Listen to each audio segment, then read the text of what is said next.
Don't worry about me, I'ma be alright. Got G-O-D all over my life. Don't worry where I've been, what I did, how I came up. Hi, my name is Kesa. I'm 54 and I'm starting from scratch. In today's video, we're going to talk about how to stop allowing the opinions of other people stop you from pursuing your passions. We're getting ready to get into this video, y'all.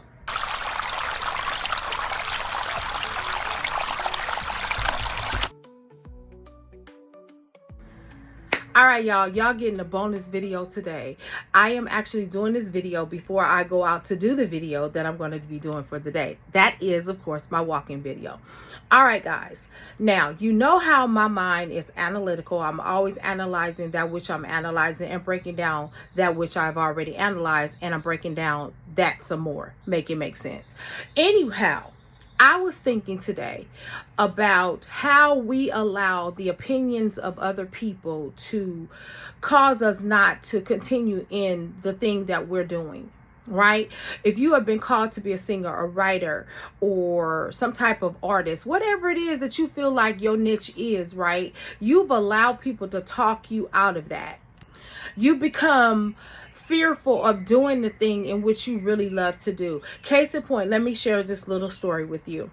I have been singing since the age of 4, right? I have been singing all my life. I've been singing even before I even know I could sing. I would sing in the bathtub. I would sing to the top of my lungs. Of course, guys, it's about volume control, right? You got to learn how to, control your volume. I'm just saying. At the end of the day, guys, what I learned was that sometimes people will say things negatively to you because they're intimidated by your gift. I did not understand that. I did not know that at the time. I'm just thinking, I love to sing. I love to just sing. It didn't matter what genre of music it was. I wanted to sing. That's how you know the thing you're really called to. I'm called to several things, but that right there, that singing, man, that's my sweet spot right there, right? I am a worshiper. I love to sing, and I've been doing it for a long time. Well, as I was growing up, I did not realize that I had issues with my ear. Guys, I was born with something going on in my ear. It was some type of deficiated bone inside of my ear. We didn't know it at the time. All I know is that, guys, I was going deaf, okay? And I had to have a surgery when I was about 6 or 7 years old. And they said if I did not get this surgery, I was going to be deaf, y'all. And I was not going to be able to hear anymore and all of this stuff. And my parents were like, okay, well, what do we need to do? They said, we need to remove her tonsils and adenoids right away, because they suspected that it had to do with something with the vocal cords. They didn't know. But actually, all along, it was something wrong with my inner ear.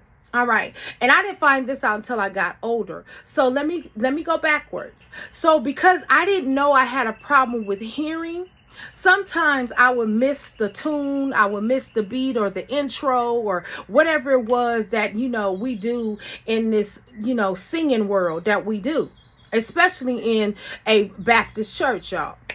And everything is so competitive, which doesn't make sense. I don't know why anybody would be competing about singing in the house of the Lord to make it make sense.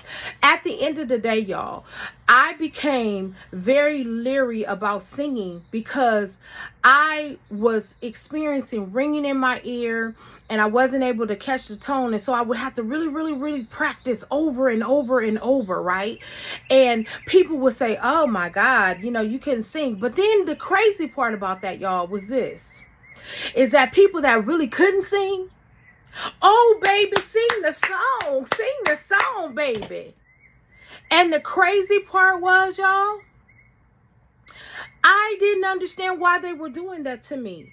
And then I would get around people that were like, oh, you have such a beautiful voice. My neighbors would be like, we love to hear your daughter sing. They would tell that to my parents all the time because I was the singer in the neighborhood, y'all. And everybody loved to hear my voice. But all of a sudden, when I went to church, because I wasn't doing it like so, all the professional singers. And I remember my mom telling me one day that I was getting really depressed about it. She said, well, listen, let me explain something to you about your relative. She said, your relative wasn't always sounding as sweet as that sound now.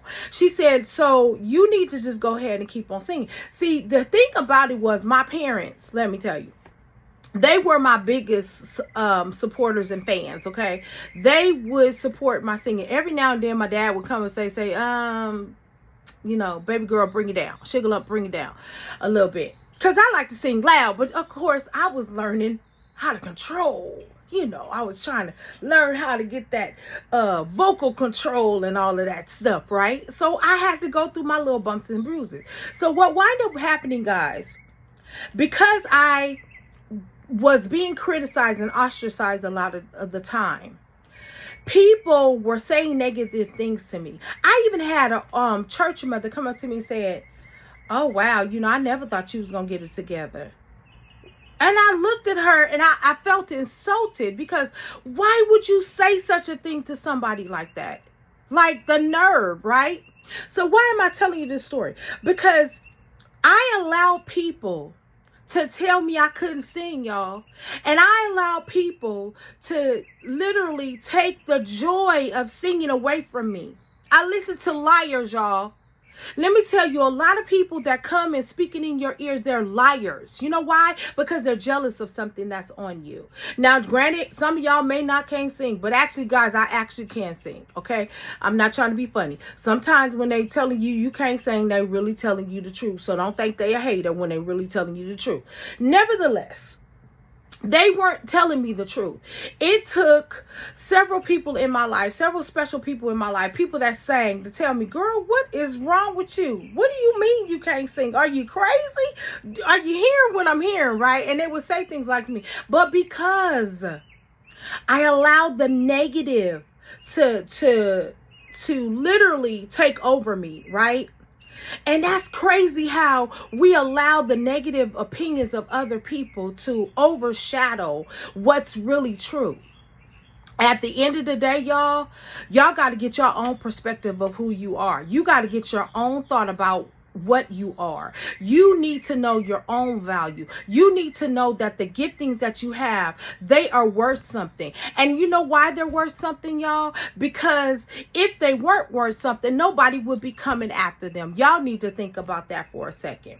And at the end of the day, as I am starting my journey over, y'all, 54, and starting from scratch, I am going back to the places where I have been traumatized. I've been going back to the places where I have been victimized, and I am rising up from the ashes, y'all, because what I realized, this perfectionist thing that I got going on, it developed because I didn't want people to criticize me. Well, see, that's insane, y'all. It's insane. The reason why it's insane is because people are going to criticize you no matter what. They're going to always say something about your weight. They're going to say something about your eyes too big, your teeth too crooked. They're going to say a lot of things.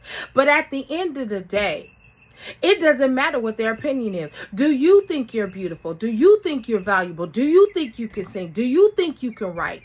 That's what it ultimately leads to.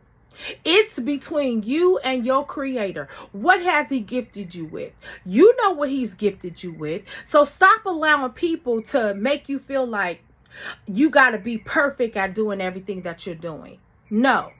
That's a little story that I'm telling y'all, because at the end of the day, I realized the reason why I haven't stepped into a lot of my purpose, the reason why I haven't stepped in to my business on a whole level, it's because I've allowed people to keep me small. Don't allow nobody to keep you small, y'all. You weren't meant to be small.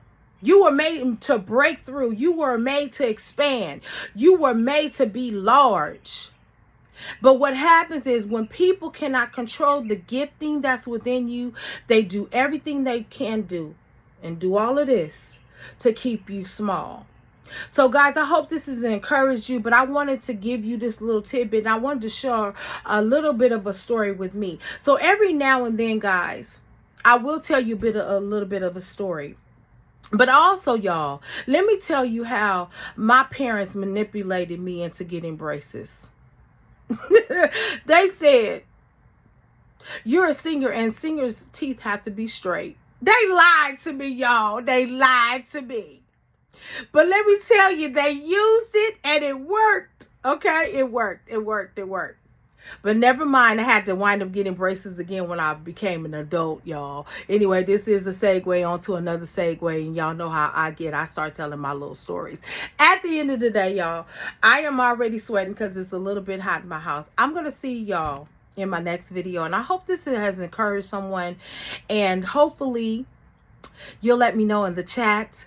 Don't forget to subscribe. Don't forget to like. And don't forget to share. And don't forget to say hi. And if you're just feeling extra generous, go ahead. You want to support my channel in any way or buy me a cup of coffee. Everything will be in the link. I appreciate you all, and I hope that you have a wonderful day. Don't worry about me, I'ma be alright.